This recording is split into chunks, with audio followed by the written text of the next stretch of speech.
Guys, sagutin lang natin yung question ni Sir dito about dun sa nabili ni Sir na Revolens para sa ating KYTTT course.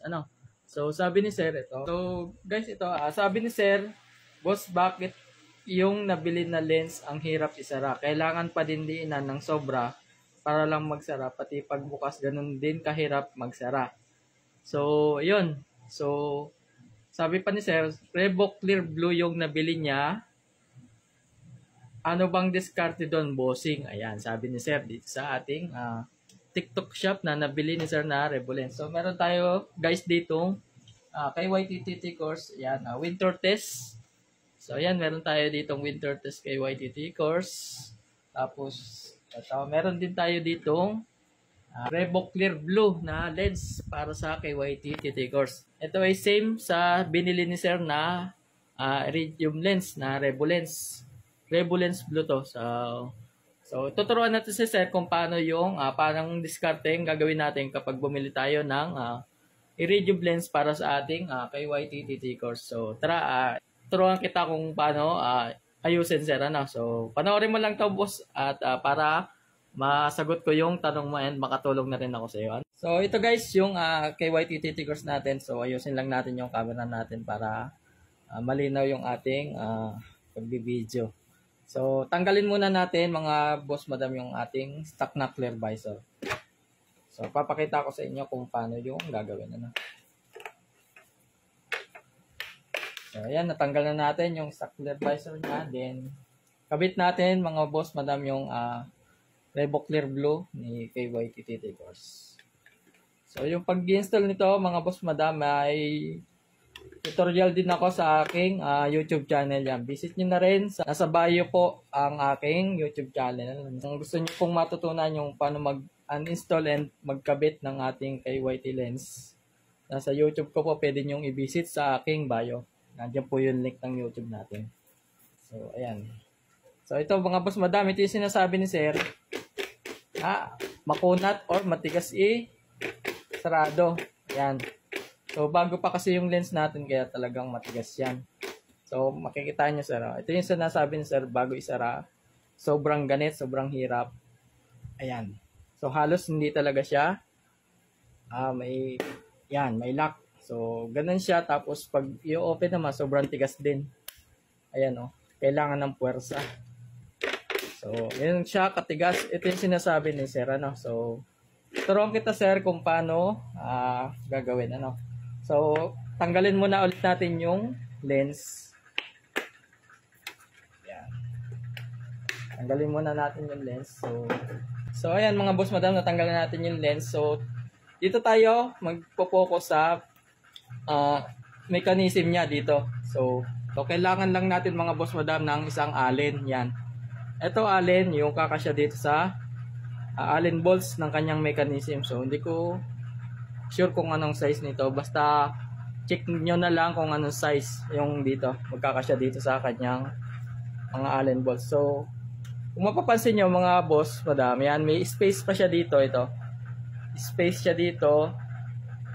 Yan, may space siya. Tapos din, ang gawin natin, luwagan muna natin yung mga bolts. Tatlo yan. So, i-adjust lahat natin pa una. Itong pinaka-mechanism niya, i-adjust lang natin pa una. Yan, pauna. Baliktaran niya na kaliwat kanan. Pati yung kabila. So, yan, makikita niya may allowance pa siya. I-move lang natin siya pauna. So, try gawin natin. First step, logan niyo muna yung mga bolts ng kanyang mechanism. So, yan. So, yan siya. Maluwag na siya, Kita nyo, gumagalaw na siya. Maluwag na. Ayan. So, adjust nyo lang. Sagad nyo lang dito. Ayan. Sagad nyo lang dito. I-move forward nyo lang dito. Ayan. So, gawin na natin. Ayan. I-move forward nyo tapos saka nyo higpitan yung mga bolts.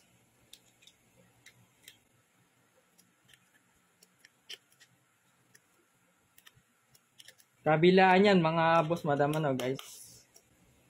Ayan. Saktong higpit lang, guys, yung gawin natin para hindi siya ma-lost thread. Yung kanyang mechanism bolts. Saktong higpit lang gawin natin. So, So, ayan. Kung mapapansin nyo, guys, ayan, nakasagad na siya dito. Sinagad na natin. Wala na siyang space. Konti na lang. Halos sagad na yan. So, yung kabila naman. Ayan. Lugan ulit natin yung mga bolts.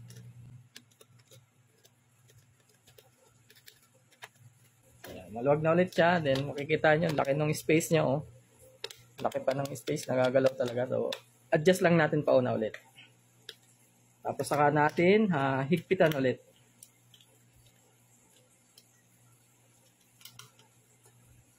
So ayun, ganito lang mga boss, madam, yung gagawin nyo kapag first time kayo magpapalit ng aftermarket na lens or iridium lens ng ating KYT TT course. Para sa KYT TT course to ayan, so alright, so naigpitan na natin at tapos na. So yan, kung mapapansin nyo, sobrang na siya, nakasagad na siya. So ayan, so ganito lang gagawin nyo guys pag magpapalit kayo ng iridium lens or Revo Clear or Revo lens ng ating mga KYT course. So try, kabit na natin yung ating iridium lens, Revo lens.